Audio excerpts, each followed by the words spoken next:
ഹഫ്സ മരിച്ചു കഴിഞ്ഞപ്പോൾ അന്നത്തെ മദീനയിലെ ഗവർണറായിരുന്ന മർവാൻ ഇബ്നു മുവാഫിയ അദ്ദേഹം നേരെ വരുന്നത് ഹഫ്സയുടെ വീട്ടിലേക്കാണ്. ശവം അടക്കി അവിടെ നിന്ന് ഖബറിസ്ഥാനിൽ നേരെ ചെല്ലുന്നത് ഹഫ്സയുടെ വീട്ടിലേക്കാണ്.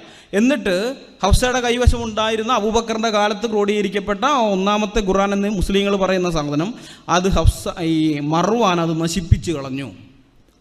ആ ഖുർആൻ അങ്ങനെ തന്നെ നശിപ്പിക്കുന്നതിന് കാരണം അദ്ദേഹം പറയുന്നുണ്ട്. അദ്ദേഹം ഇങ്ങനെയാണ് പറഞ്ഞത്: ഈ മുസഫ് ഇവിടെ അവശേഷിക്കുകയും പിന്നീട് ആരുടെയെങ്കിലും ദൃഷ്ടിയിൽ പെടുകയും ചെയ്താൽ ഉസ്മാൻ്റെ കാലത്തുണ്ടായ പ്രകാരം വീണ്ടും ഖുർആനിൽ അഭിപ്രായ വ്യത്യാസമുണ്ടാവാനിടയുണ്ട്. അതുകൊണ്ടാണ് ഞാനിത് നശിപ്പിക്കുന്നതെന്ന്. ഖുർആൻ തജ്വീദ് എന്ന് പറയുന്ന ഗ്രന്ഥത്തിനകത്തുള്ളതാണ്.